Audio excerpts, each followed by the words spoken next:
என்னுடைய அழைப்பை ஏற்று இங்கு வந்திருக்கும் அனைத்து அன்பர்களுக்கும் முதற்கண் என் வணக்கத்தை தெரிவித்துக் கொள்கின்றேன். இங்கு பல கல்விமான்களை நிறைய காணும்போது என் உள்ளம் பூரிப்பால் நிறைகின்றது. அடுத்ததாக அண்ணன் சத்தியசீலனுக்கும் என்னுடைய வணக்கத்தை தெரிவித்துக் கொள்கின்றேன். அண்ணன் சத்தியசீலனை பற்றி இங்கு குறிப்பிட வேண்டும்.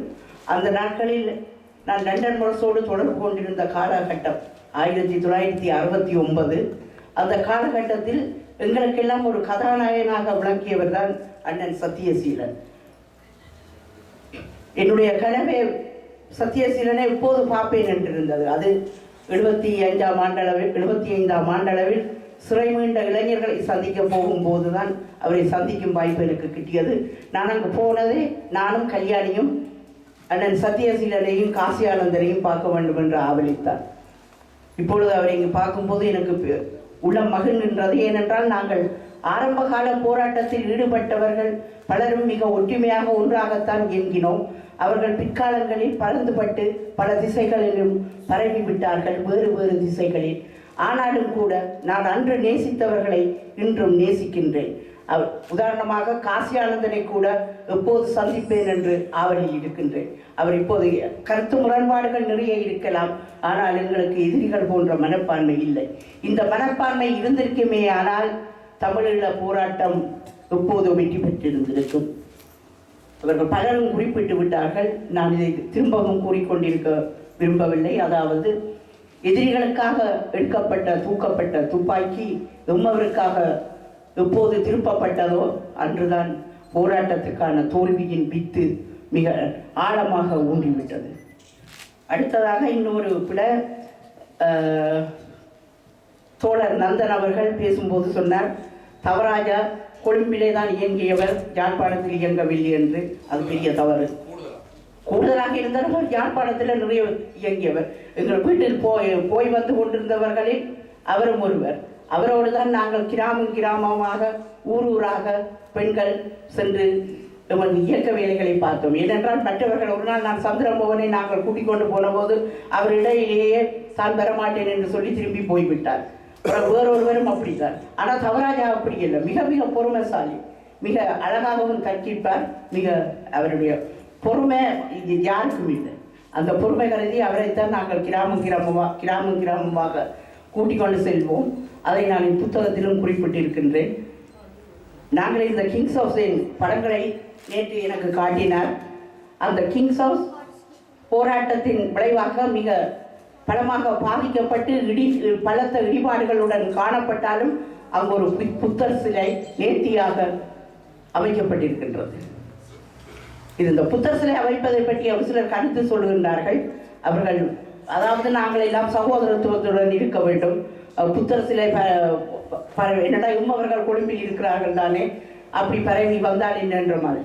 அப்படி அந்த புத்தர் சிலையை அமைப்பவர்கள் அதற்கு பக்கத்தில் ஒரு இந்து கோயில், ஒரு கிறிஸ்தவ கோயில், ஒரு முஸ்லீம் மசூதி இதை அமைத்து விட்டால் இதுதான் உண்மையான சகோதரத்துவமாக இருக்கும்.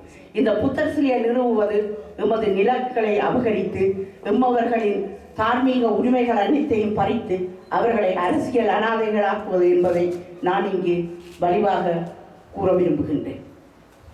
அடுத்ததாக சொல்ல மறந்துவிட்டேன், இங்கு நன்றி கூறுபவர்களை பற்றி சொல்ல வேண்டும். இந்த அதை முதலில் சொல்லியிருக்க வேண்டும், இப்போது சொல்லுகின்றேன்.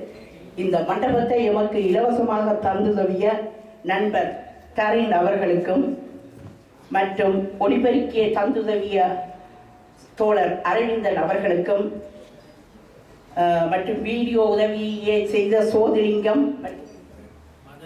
மதன் அவர்களுக்கும் சாப்பாட்டு உதவிகள் என்ற வகையில் எமக்கு உதவிய எனது சகோதரிகளுக்கும் என்னுடைய நன்றியை தெரிவித்துக் கொள்கின்றேன். எனக்கு பார்க்கும்போது பரிசில் நடைபெற்று முடிந்த என்னுடைய புத்தக விழாவை விட இந்த விழா எனக்கு ஏதோ மன மகிழ்ச்சியை தருவது போல இருக்கின்றது. இங்கு பலவிதமான இயக்கத்தைச் சேர்ந்தவர்களை நான் சந்திக்கின்றேன். என்னுடைய பழைய தோழர்களையும் இங்கு சந்திக்கின்றேன். ஜெயத்தை நான் 30 வருடங்களுக்கு பிறகு இன்றுதான் சந்திக்கின்றேன். இது எனக்கு பெரும் மகிழ்ச்சியை அளிக்கின்றது. ஏனென்றால் அவர் எங்களோடு 2 இயக்கங்களிலும் வலுவாக இயங்கியவர். புலோலி வங்கி கொள்ளையின் போது எம்மோடு பிடிபட்டு வெலிக்கடை சிறையில் இருந்து வழக்கில் மாட்டப்பட்டவர். மாட்டுப்பள்ளியில் விடுதலையானவர். என்ன என்ன இன்னும் நீங்கள் அந்த பேசாமல் பட் எல்லாரும் காண்ற பலவிதமான இயக்கம் அண்ணன் சத்யசீலன் மற்றும் பல விதமான கட்சிகளை இயக்கத்தை சேர்ந்தவர்களை இங்கு ஒன்றாக பார்க்கும்போது உண்மையிலே எனக்கு மகிழ்ச்சியாக இருக்கின்றது. மற்றும் வேறு என்ன நான் கூற இருப்பது என்னென்னா, நான் கூற வேண்டிய பல விஷயங்களை எல்லாம் இங்கே எல்லோரும் கூறிவிட்டார்கள். நான் திரும்ப அவற்றையே கூறிக்கொண்டிருந்தால் நன்றாக இருக்காது. மற்றது வேறு ஏதோ சொல்ல நினைக்கிறேன். இயக்கத்தினுடைய இங்கே ஐரோப்பிய அல்லது லண்டன் பிரதிநிதிகள் இங்கே இருக்கிறார். அதுதான் இங்கே முக்கியத்துவமாக இல்லாதது. அது சொல்றாருன்னா சகல இயக்கங்களையும் சேர்த்த பல பிரதிநிதிகள் இங்கு வந்திருக்கின்றார்கள் என்று. அது உண்மையிலே ஒரு ஆரோக்கியமான விஷயம். இந்த ஆரோக்கியமான விஷயம் தொடர்ந்து நீடிக்க வேண்டும். எல்லோரும் பரந்துபட்ட மனதோடு மனித நேயத்தோடு வாழ வேண்டும், மற்றவர்களை நேசிக்க பழக வேண்டும் என்று கூறிக்கொண்டு என்னுடைய உரையை முடித்துக் கொள்கின்றேன். வணக்கம். எல்லோரும்